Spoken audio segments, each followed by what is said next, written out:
Grace and peace. Welcome to another episode of the TBT Show. We're excited to be with you. I'm back from a Thanksgiving break. I'm your boy, Anthony Moten, my friend and partner.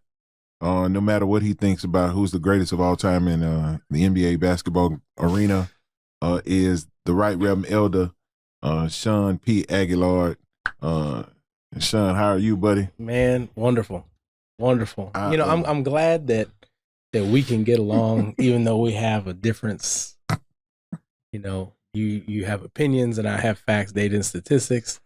But it's okay. We still, we can still get along and go along. As long as you know I'm right and you're wrong. This feels like a marriage. Right. Man, I'm excited about today. Well, I'm excited about every day, but of course, especially every day is a day of Thanksgiving. Absolutely. Yes. I don't need turkey or a Thursday. That's right. To appreciate life.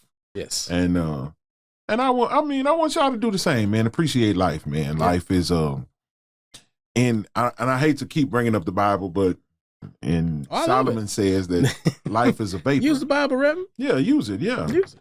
Life is a vapor, man. And so, I'm excited about life, excited about being with you guys another week. Hey, listen, there's a lot going on in our world, in our country. And so we want to, like always, we want to highlight a couple things, and just give thought, start conversation.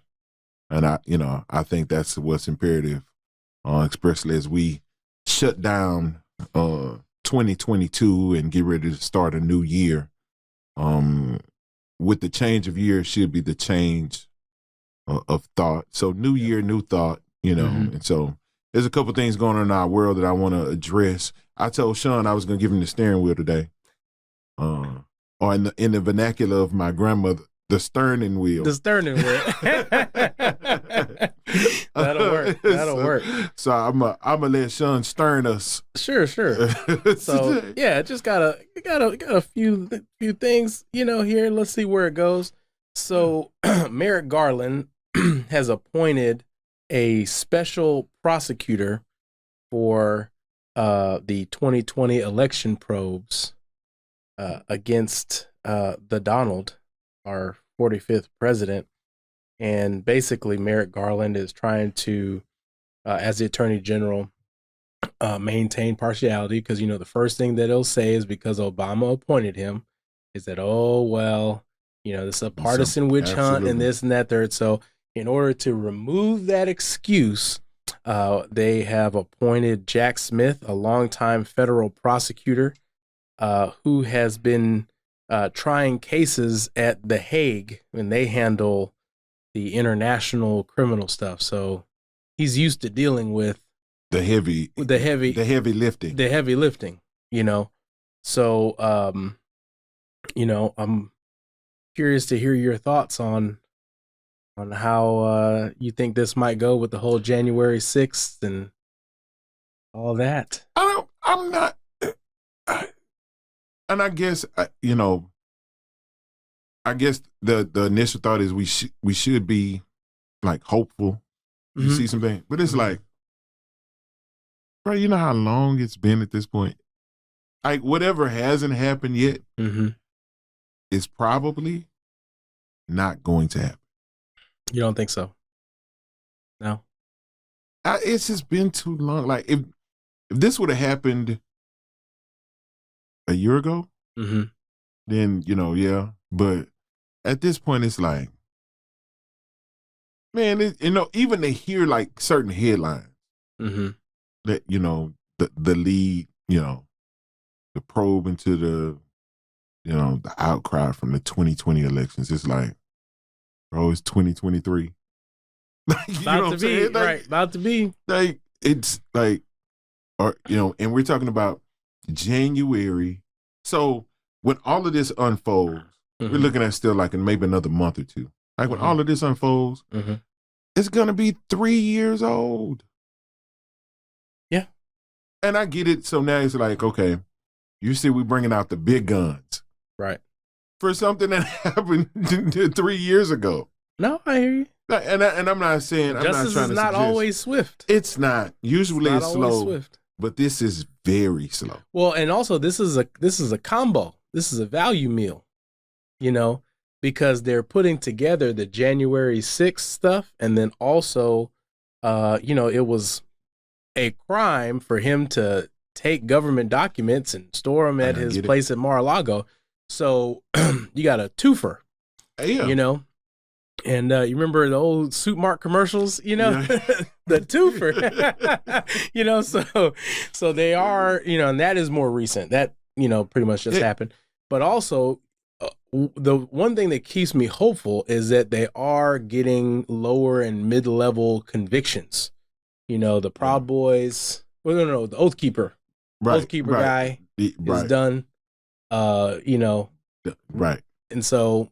And done. But, okay, so here, and I guess here's where a lot of my apprehension and pause comes from. Mm-hmm. So we're about to start making some major headway about what's going to happen in 2024. Mm-hmm. Like, the Donald has already come out and said he's making a run for the White House again. Correct. Bro, that's what he said. Like, at this point, it's like... But who's paying attention? Who cares? At this point, he's polling behind people that haven't even declared. He's polling behind DeSantis that hasn't even declared that he is running. Fox News, watch this. So they won't even let him on Fox News anymore. He had an interview with FoxNews.com, the digital desk. He's been bumped down. He has. He's been bumped down. This man has proven he can create his own traction. I mean, you don't think so? In the past, I mean, right now it doesn't seem like. Okay. Let me put it to you like this, man. So I know you don't like saying this guy's name. Okay. He who shall not be named, the artist formerly known. Yeah, right. But you got to look at. Kanye West went to Mar-a-Lago to ask Donald Trump to be his vice president. Did you know about this? No, I did not. Did you know Yeah, for real. So he went to dinner. You didn't know? So he went to dinner with Nick Fuentes, who is some super right-wing, Holocaust denier, white supremacist guy, even though his last name is Fuentes. But so he goes with this guy and one other guy, whatever. So no, Trump had to get out ahead of this because they're like, wait a minute, you're having dinner with anti-Semites. And he's like, oh, well, I know Kanye and it was quick and uneventful and I didn't know the other people. And so he's trying, things are bad for you when Donald Trump is trying to put distance between. Right, because he's never put distance between him and anything. Right, toxic. The only thing he's put distance between is him and Eric, his kid. You know what I'm saying? Or Tiffany. And so, but yeah, man, it's one of those things where now Kanye West. But Kanye's delusional. He is delusional, but even think about it. He went. Look at the unmitigated gall. I mean, how the tides have turned. Yeah. So you mean, but even someone that's delusional, there's something that he read in the tea leaves. There's something that he looked at that said, "Hey, you know what? Let me ask Donald Trump to be my vice president." I I get it. But that to me, that just shows the weakened position that Donald Trump is in. I guess it does in a certain respect, but it doesn't in the big picture. I'm like, come on. We all know, even beyond that, Donald's Diana Ross. like, please explain. What is the story that came out that, it was like, who's the lead singer in, what's the group? What? That it was Diana Ross and what's Supremes. The other chick? Yeah. So it's like, who's the lead singer? Right. Come on. It's Diana Ross. Right. Like, nobody's going to ever think like. Don't nobody want to see you, Otis? Yeah. on the rank. Come on. Kanye and Donald. Like, Kanye's delusional. That's the only reason he would even ask that. Like, okay. You got to kind of admire the ridiculous confidence and conceit. Yeah, okay. And you walked into his house, sat at his table, ate his food, and said, "Hey, so will you be my vice president? What do you think about being my VP?" Come on, man. Does Donald have a legitimate shot? I think he has a better shot than Kanye, definitely. Well, yeah, I mean, but that's a joke. But what I'm saying is that it's a joke, but it actually happened. I'm saying this is a real story. Right. This is a real story. But I think that Donald Trump is not in that pole position that he used to be in, man, because people are walking away. I never count that guy. I don't count him out, but it's like, how can I phrase this? He has the survival ability of a cockroach, but I don't know if he'll ever be king again. It's like nuclear fallout. Okay, somehow the hair is still gonna be. Yeah, he's gonna. Terrible. Officially, it's a disaster. Something should have been said to say, "Hey, look, while we figure this out, whether or not you'll do time, because I think while we figure this out, you can't run. Like, he may not even make it to the primary. I think he may get primaried. He may not even get a shot. And these are some Republicans that are like, hey, you know what? He may not even make it past the primary. He may not even make it past Iowa. Okay, I'll say it. Okay, ask me 7 years ago, would Donald Trump ever be our president? And it would have been a resounding, of course not. Of course not.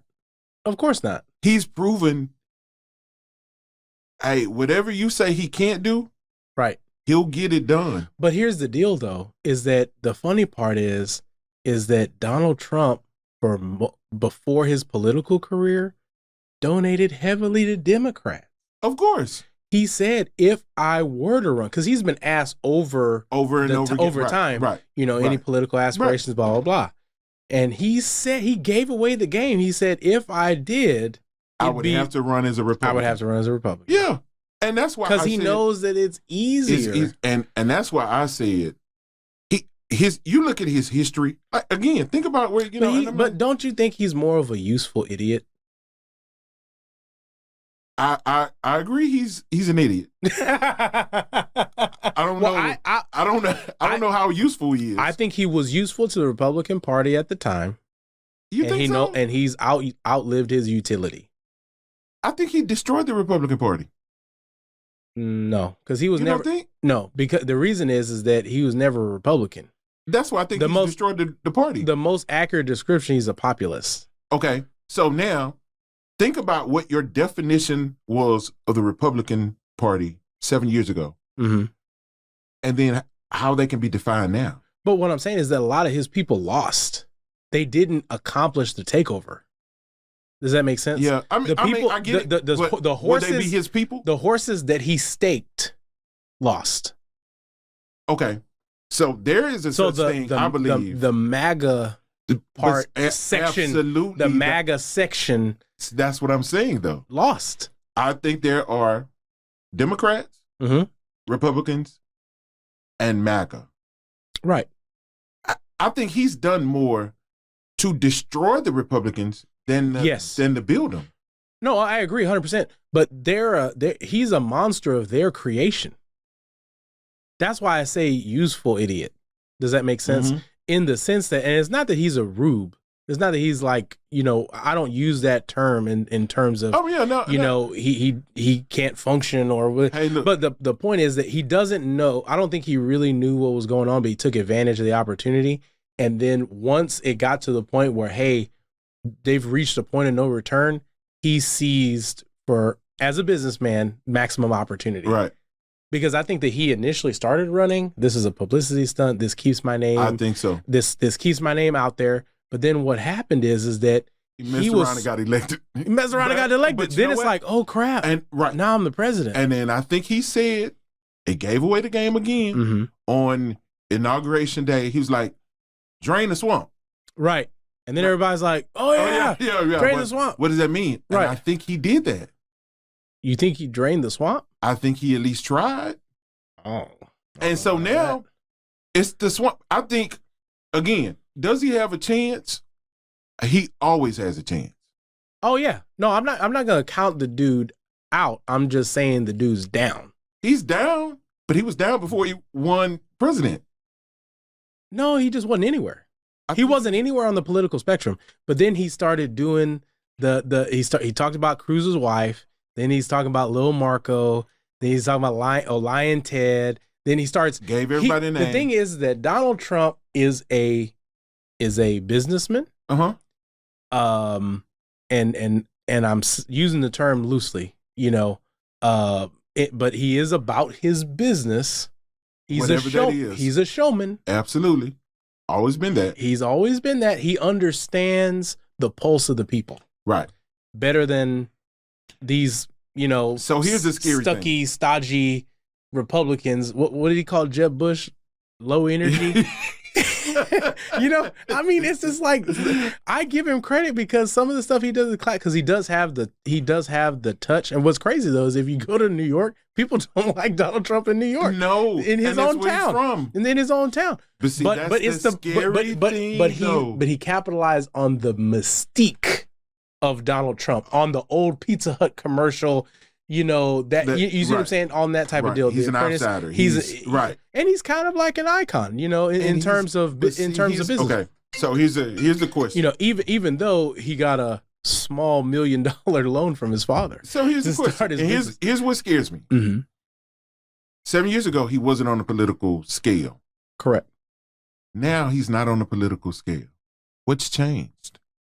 Well, I mean, what changed in terms of now he's a pariah.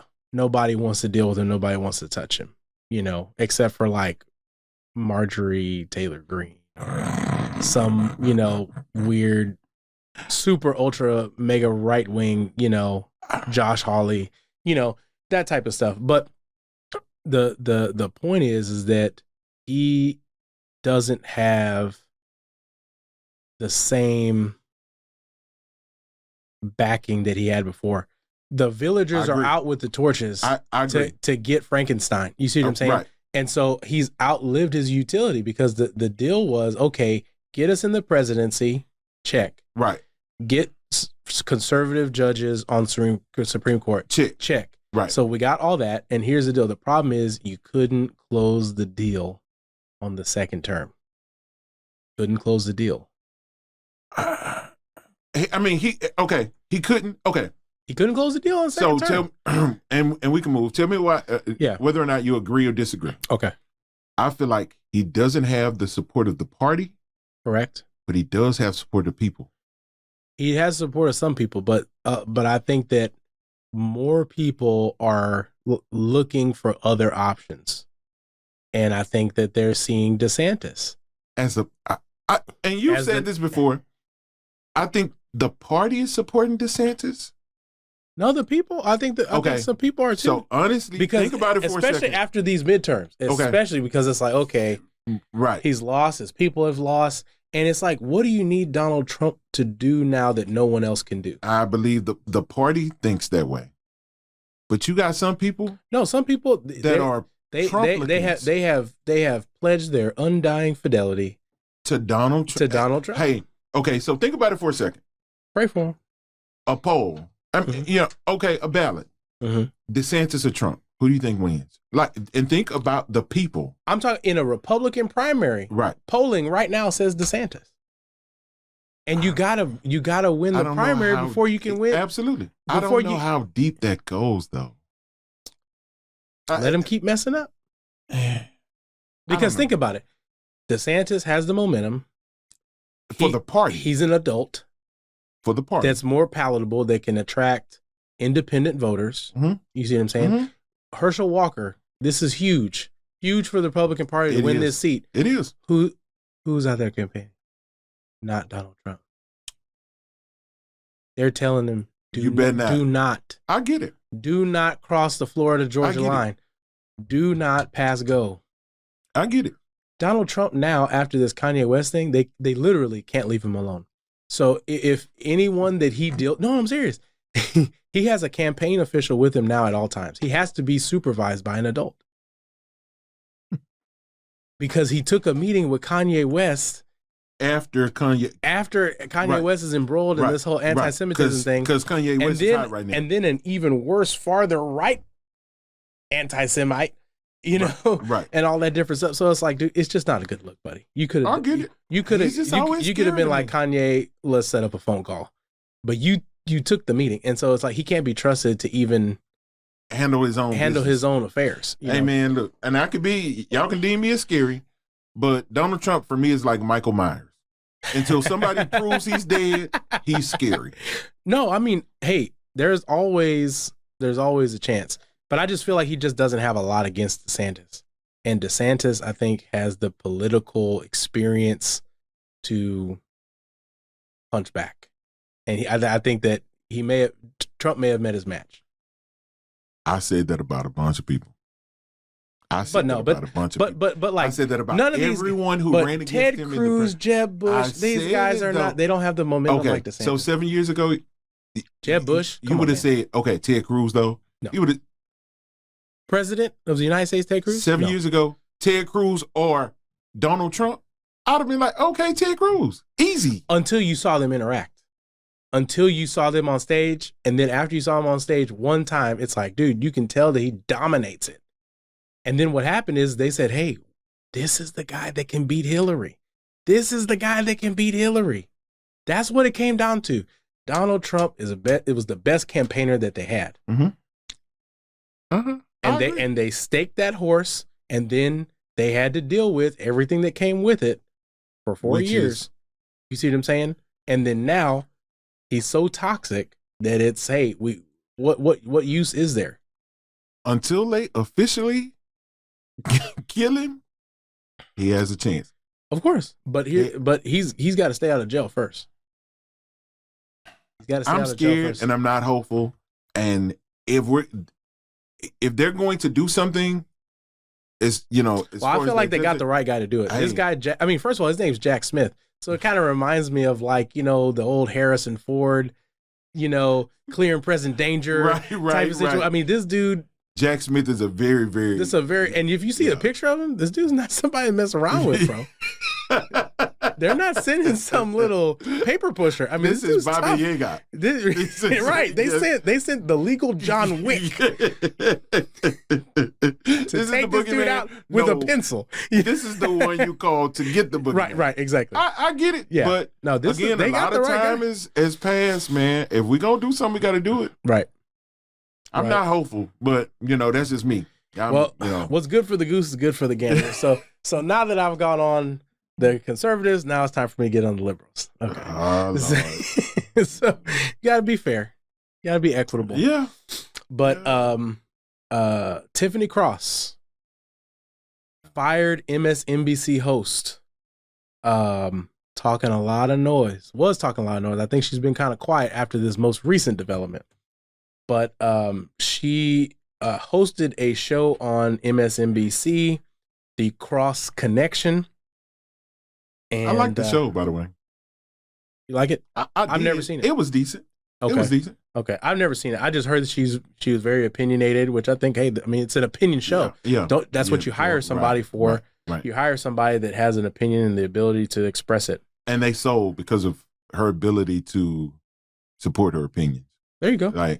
So she did make some controversial remarks that got her in hot water, and she got fired very soon after that. So she tried to tie it to that she was fired because she went hard in the paint on some conservatives. That's the way that she originally painted it. Could have been. And it's possible. And I would have believed it until this last little piece of information came across my desk. Okay. So, and then of course she did the race thing and blah, blah, blah. Well, if you looked a little closer, you would find out that her boss, the executive at MSNBC, is also a black woman. So that throws the racist thing out of there. And also, it's come to light that she racked up $100,000 in unauthorized expenses. Okay. In the process of producing her show. For example, She stayed at the Beverly Wilshire Four Seasons Hotel.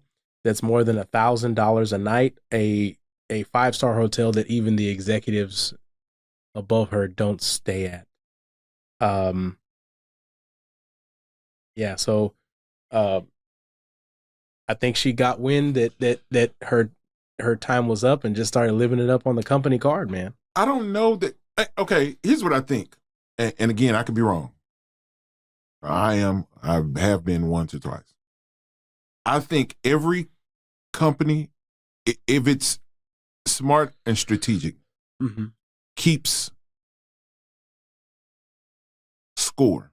Right? They keep a reason to justify termination just in case we have to terminate you. Got you. Oh, yeah. And I honestly feel like it could have been about some of the opinionated statements that she made, but they have a legitimate case that she gave them that doesn't point to that. Right. That she gave them. Right.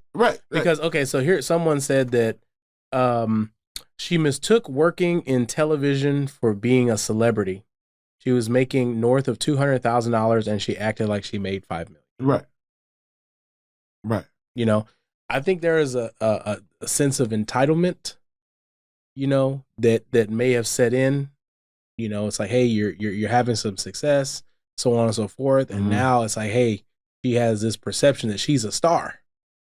And it's like, hold on, you are a television show host. And she was weekend.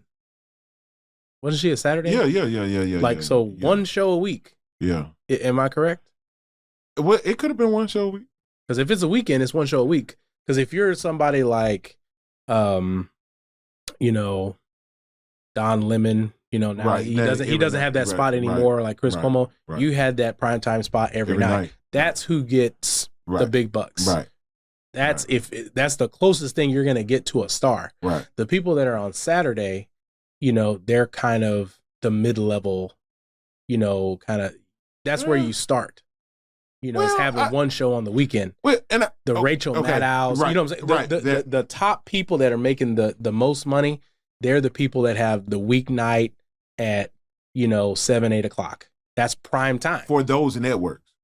Because any network. I mean, yeah, you would or late night, or if you're late night. HBO guy, Bill Maher. Yeah, right. Like that's weekly, but it's Bill Maher. But it's HBO. It's not. It's network. Not. Right. It's not a. If it's not a news network, you know, HBO is home box office. Right. So that's why they have like Bill Maher's show is once a week, and then John Oliver's show is once a week, or even like my boy Trevor Noah. That's once. That's prime time. But that's that's not once. That's once a night. It's once a night. It's the Daily Show. Oh yeah. But, okay. So here's. But again, it could be entitlement, or it could just be decent perception too. Like so. Decent perception. Like Please explain. Like she made the network. Okay, she made the network more money than she was making. I think that's everybody. We understand that. Everybody makes more money for the company than what they make. Otherwise, the company wouldn't invest in hiring you. Right. But when you say, hey, listen, it's almost like, you know, say, hey, you know, Shawn, I know you're making us this amount of money. We're only paying you this amount of money. Right. So we'll compensate what you're making us and what we're paying you by the other benefits. No, I get that, but normally there's some be a sense of entitlement. Normally there's some guidelines, especially in like a Fortune 500 type of deal. So why would she break those guidelines, knowing that they exist? Well, because a lot of times what happens, especially when you get into an executive type of role, she's not getting reimbursed for this. Like, you know, people that are either you know, employees that are frontline or they're low to mid-level management. Usually you get reimbursed for company expenses. Right. When you reach a certain level in a company, they define a particular level and you get a company card. Right. All right. Right.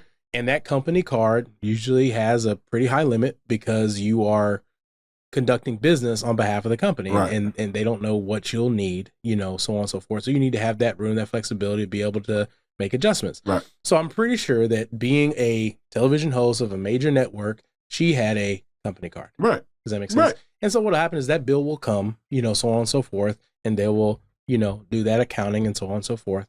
But eventually there's going to be some end of year review, or there's going to be something where now you're going to be called to account for how you manage the company funds. So let me ask you this. Mm-hmm. Do you think this was her first month of doing that? Oh, absolutely not. But this was the first time they deal with it like that. Correct, but we don't know how fast this is accumulating. This may been $100,000 in a month. No, but I mean, at $1,000 a night, and that's just one example of one thing. That's not air travel, which I'm sure she was booking first class flights. That's not car service. That's not. I'm not trying to justify it. Here's what I'm saying. Mm-hmm. 2, 3, 4 months ago, the same thing could have happened, and they're like, "Who cares? She all right. She's making us money. She's not causing us trouble." Right. 4 months later, you're causing us trouble. Right. So let me pull back what I let go. Right. 4 months ago, and now it's an issue. Right. No, I see what you're saying. What I'm saying is that she come conveniently from a sense of entitlement? But she conveniently gave them that a reason. You see what I'm saying? Conveniently gave them that. So the thing is that when I'm sure that most Black men have had a conversation with their father or whoever raised them, and the conversation went something like this: is that, hey, as a young man, when you're starting out in life, there's some things you need to take into account. That when you go into society, you got to do things better, faster, cleaner, and you got to basically produce twice as much to get half as much. Absolutely. Does that make sense? Absolutely. And so, which is an inconvenient truth, to borrow from Al Gore. It's an inconvenient truth, but we see it we see it happen all the time, and so you can't give room for something like that. That's something I try to be very careful about. When I travel for company business, I stay at the exact hotel that's defined in there, because I don't want there to be a situation that's like, well, this was like this hotel, but it was a little more this or that. You say Courtyard Marriott, no problem. Courtyard Marriott it is. Yeah. I get it. I just think, and then sometimes, and maybe that's the danger. Sometimes because productivity says that we're doing this, we try to see ourselves as equal. I put it like this. The best way to be treated as to what you're putting in, like you take out what you're putting in, is to create your own platform, like Roland Martin. Right. Then you can do what you want to do. But here's the deal. If you're faithful in little, you're faithful in much, And so the thing is that you'll never get to creating your own platform like Roland Martin if you can't exhibit stewardship, biblical principle. If you can't exhibit the proper stewardship of someone else's, right, you're never going to be in position to be in good stewardship over your own. Right. Even if someone, and maybe that's what, even if someone else is on your back. One of the reasons why I agreed with doing something for college players is because it's their work that produces. Don't muzzle the ox. That produces what I'm saying? No. So no one would know. But she's she's being compensated well. She is being compensated well. It's not like. But that's the only show, maybe one other, that I watch on MSNBC. Gotcha. And I'm like the average American, you don't go to MSNBC. You know what I'm saying? You don't go to you're right. I'm only over here to do right. And again, she's producing wealth for the company, and I'm sure they were okay with her doing the extras because it's not much. Talking about $100,000 on the card. Well, I mean, that's half of her comp. That's a lot. That's a bunch. That's a lot. But that's a lot. You can't tell me that her doing this, they didn't call her. If it was an issue, they wouldn't have called her and said, hey, she was warned. No, according to her, because the executive that was her boss that's also a black woman came out, which is very convenient, said, by the hey, way. But okay, what do you mean? What's convenient? That she's a black woman working for a black woman. I mean, it's very, very, very, very, very convenient. It's almost for them. She was already there. I mean, okay, so you throw, each show in this field, each show goes under certain executives for a reason. It's to take away that you'll never say we fired you over racism. Why? Because your executive director is a black woman. There you go. Like, you know what I'm saying? Like, and then we're going to keep these other scores. So in the event we have to get rid of you, we have these other legitimate reasons. Like that, again, some of us are playing checkers. Mm-hmm. This is MSNBC. They're playing chess. Mm-hmm. Oh, of course. They're 7 steps ahead of you. 100%. So I don't think that she did anything that was out of the normal. But you just got to know that it's not you can't do bare normal, it's though. It's not advisable that you stay at 5-star hotels that your superiors don't even stay at. I mean, come on, man. You can stay at a really nice hotel for $300-$400 a night. $500 a night. Oh yeah, a really nice hotel. And very nice, very nice. Because I don't have $1,000 a night. I know them all. She could have called me out and gave her a list. I'll put it like this: the Ritz-Carlton. Okay, you can find a Ritz-Carlton for $800. Right. You know, right. You don't. I mean, I get it, but okay. I mean, I'm talking about really nice hotels. Okay, so think of Tucker Carlson. Mm-hmm. If he would have did the same, do you think they would have fired him? Well, but Tucker is like one of these primetime guys. But the thing is, though, he may be smart enough not to do it. Well, either A, not to do it, because hey, he can still stay at a really nice. I mean, a full service Hilton, like not by Hilton or Hilton ... when it's just Hilton. Right. Okay, that's the nice one. Right. Okay, that's the nice one. Okay. It's kind of like when you go to the airport and you got Chili's to go, Chili's 2. You know, it's like, this is the real Chili's. And so when you stay at Hilton, just Hilton, you're staying at a very, very nice accommodations. Very nice accommodations. And here's the deal. It's a hotel. Yeah. It's not a vacation. Right. You're staying there one night. You're in and out. So what's the the deal? That's what makes me believe this was the normal practice of the industry. Or be strong enough to negotiate that in your package. And you're right. Hey, right. I only fly first class. I and negotiate it. And that's what makes me believe you don't get what normal in that industry. This is what you don't get what you deserve. You get what you negotiate. You get what you negotiate. Absolutely. I mean, and that's what makes me believe this is the normal in that industry. And maybe she's stepping, but again, maybe if we're saying, hey, the normal for them is not the normal for us, I get it. But here's the deal. Where are the other of her peers? Yeah, where are her peers? There's none of her peers that are coming like, well, hey, I stay at $1,000 hotels all the time. Bro, I'm not finna put my neck on the line for you. And that's the thing. And that's what it is. But see, that's the penalty of being a loner. That's the penalty when you're way off out in Lodabar, when you're way off out in the land of no communication. The land that God forgot. When you're way out there by yourself. Yeah. It is helpful to have friends. It's helpful to have, a support structure. But when you think that you're the end all be all and I'm high rolling, I'm this or that or third and you will die a terrible death. I don't think it was malicious, and I don't think she did it out of this is old to me or anything like that. I think she just got caught up. Well, I'm kind of extrapolating that from her ideology. And her, and that's all we have to go on. Super liberal progressivism, all that different stuff. So when you're on that end of the spectrum, you feel like entitlement. Yeah. Yeah. And so, I get it, and that's why you don't.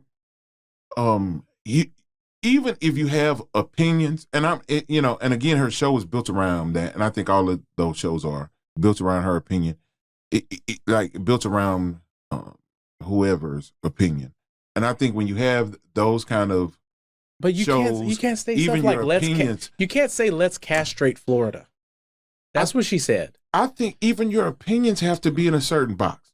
In the words of my uncle, and I'm trying to find the best way to say this, don't let your mouth write a check that your hind end can't cash. And that's what even in a show like that, you know when you go so far, you got to be able to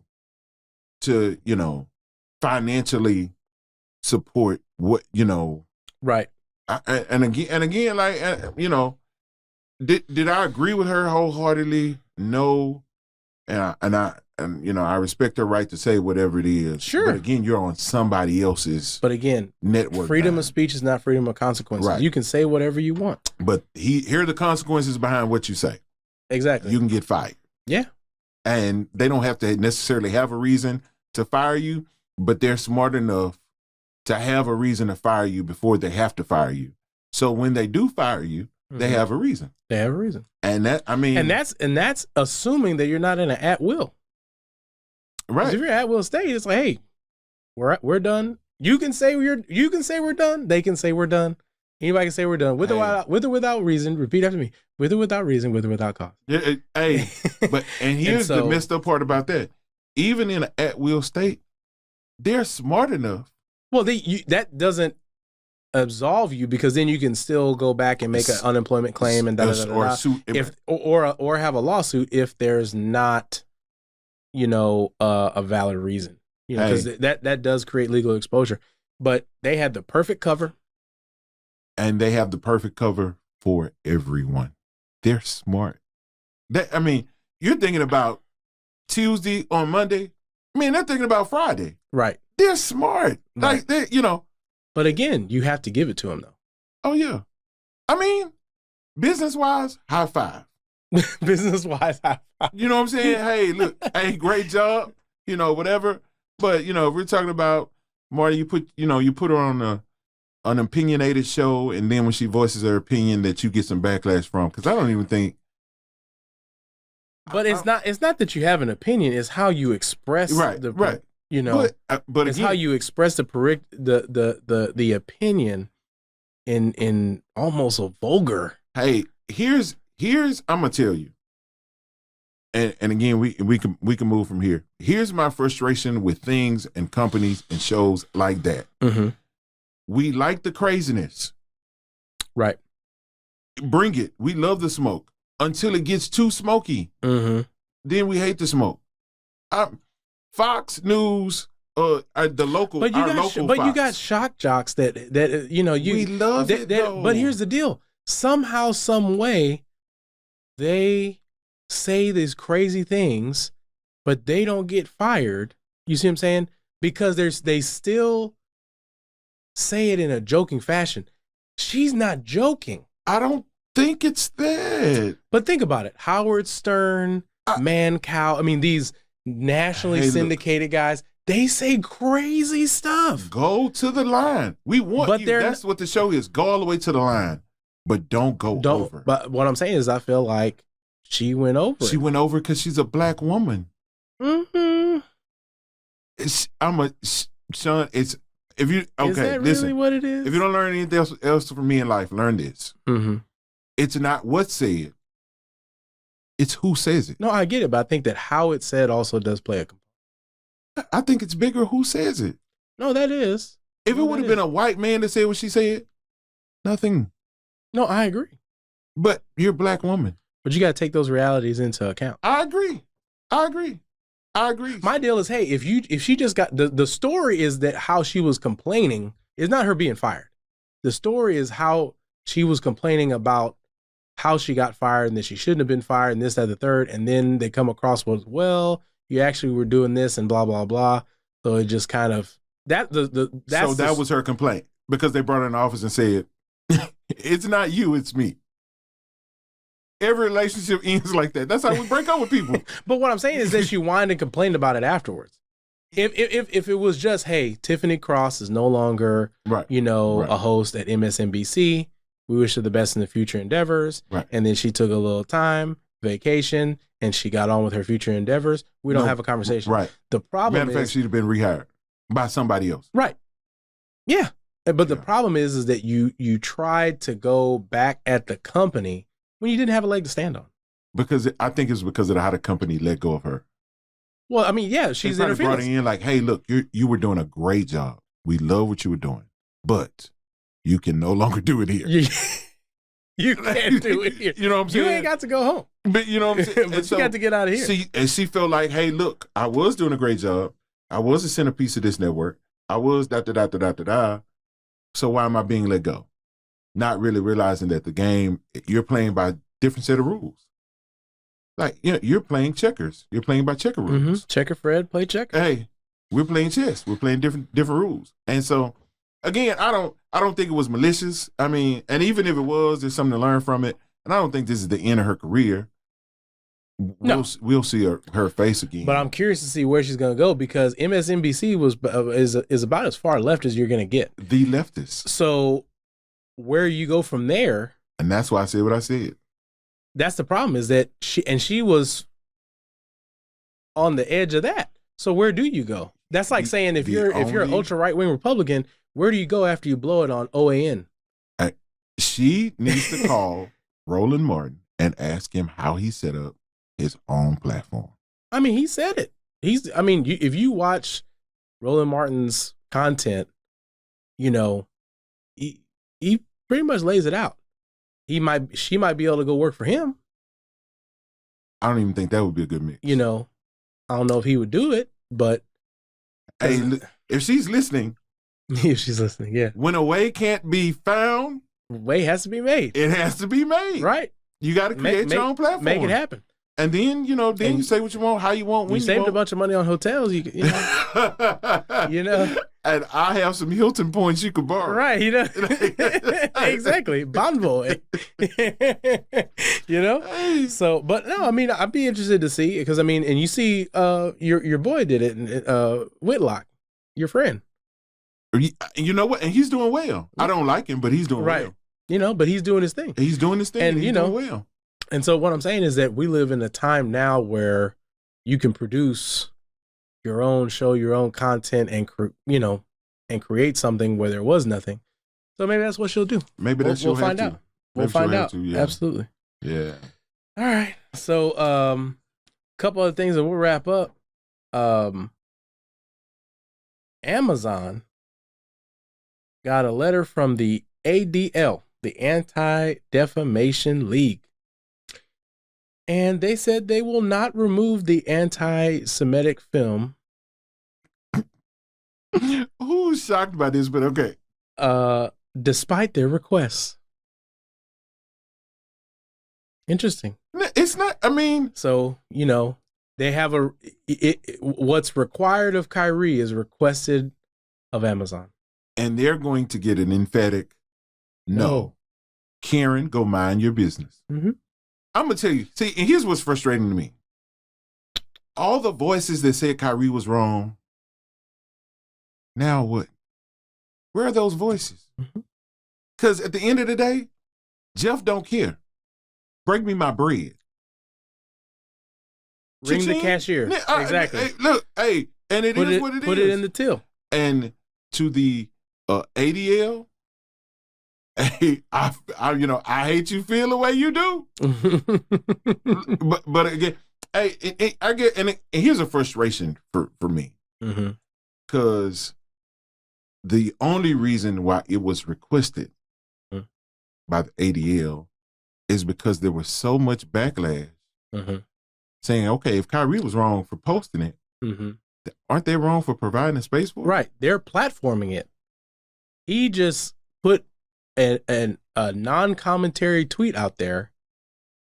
You guys are the ones that actually are the ones making money. You're the ones, it's on your platform and you're the ones making money off of this.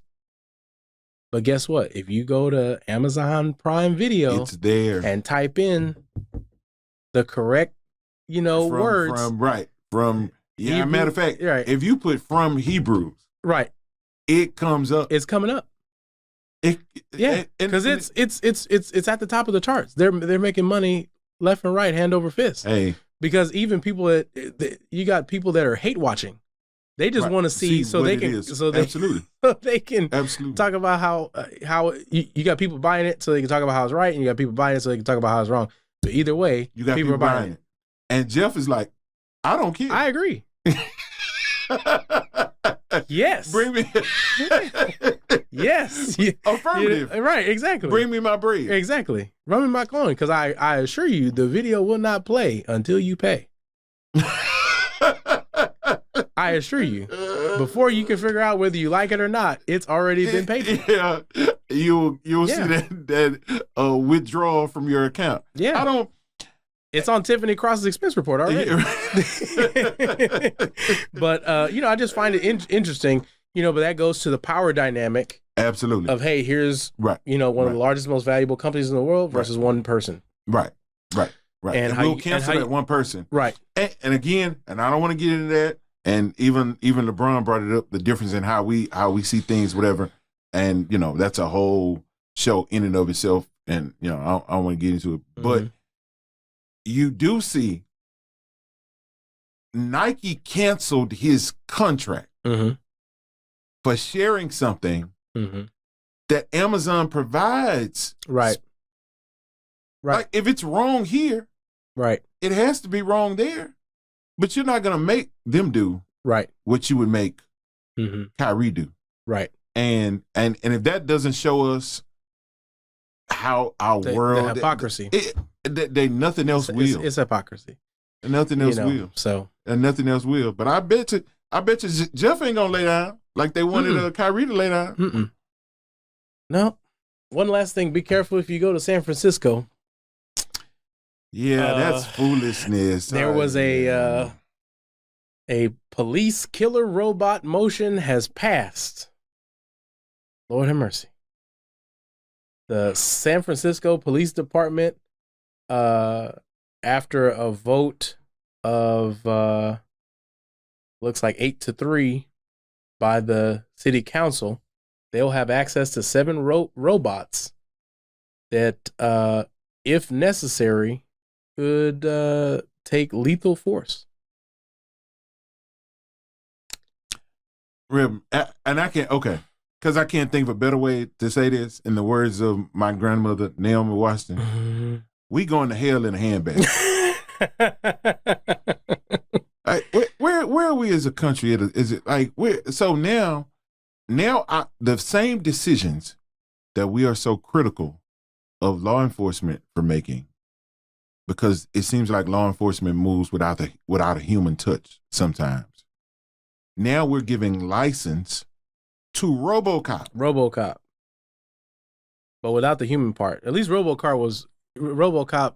He was half human. There was a human in there. Yeah, you're right. There was a human in there. He was a Robocop. This is just Robo. They're just sending Robo in there. And here's the thing. So San Francisco police did not immediately require to a question about how the robots were acquired, but a federal program has dispensed grenade launchers, camouflage uniforms, bayonets, armored vehicles, and other surplus military equipment to help local law enforcement. So they got this in the same program. This is just sad. And I'm going to tell you. This is iRobot, Doc. And here's what's the saddest. Where do we go from here? Well, I mean, think about this. So you send, there's a hostage situation, you send in a robot. Right. How does he know who's the hostage? Everybody in there dies. Who's the hostage taker? Everybody dies. Yeah, so you just send in a spinning gun turret that just sprays everybody away. You're talking about grenade launchers. I mean, it's almost like releasing a bull in a china shop. But like, what good is going to be done? And again, like, we're trying to operate life and make life and death choices without a human touch. Like the reason that we're critical of our law enforcement is because when you got somebody who's not mentally all there, No, you don't want them to be, you know, handled with violence. Or if you got somebody who's in not in the right headspace or whatever, like, or special needs, or like, one side of our community is crying that we need to have community policing where they not only see people, but they know them. Or I know that's Johnny from down the street. I know what his issue is. Right. Whatever. Now we're replacing that with the other side that's calling for machine. Right. Not only do I not know, I don't care. Right. Now it's not even a person, it's a it. You know? And where are we going? You're sending in an armored version of Alexa.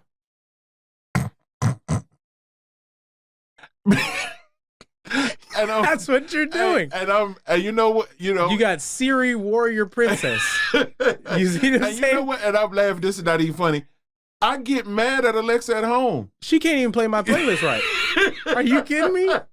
Now I'm gonna put life and death in Alexa's hands. Right. Come on now. This is sad. As a country, where are we going? Where are we going? Killed by Cortana. Lord have mercy. Like, where are we going? It's like, this makes of all the stuff that we talk about, whatever. You're like, that makes no sense. This makes no sense. Last and evil days. I mean, days. It's the last and evil minutes. Hour after hour. This is crazy. Crazy. Yeah, and I can see what you're talking about. Man, a couple years ago in California, I'm gonna say we go. A couple years ago in California, they started those cars that drive by themselves. Yeah, autonomous. And you remember those cars started, getting in malfunctioning. Malfunctioning. Just imagine. Right. Man, just imagine. Now you're talking about the license to kill. You're putting. Yeah. Come on. Now they're saying that they're downplaying this and saying, it's that would be an extreme case. It's really for bomb, like low visibility situation. So they're trying to paint over it. So if you go online and do the research and find the same articles, then it's going to be, it's for, the bomb squad. It's for this or that. But you're saying that it's approved that it's okay that these 7 robots is on paper that they can kill people. I'm sorry, they can unalive people. Right. They can control, alt, delete people. Right. know, and so what's an extreme case? Today it's a bomb. Tomorrow it'll be the hold up robbery at the local corner store. Right. And here's what I think the drive is. Mm-hmm.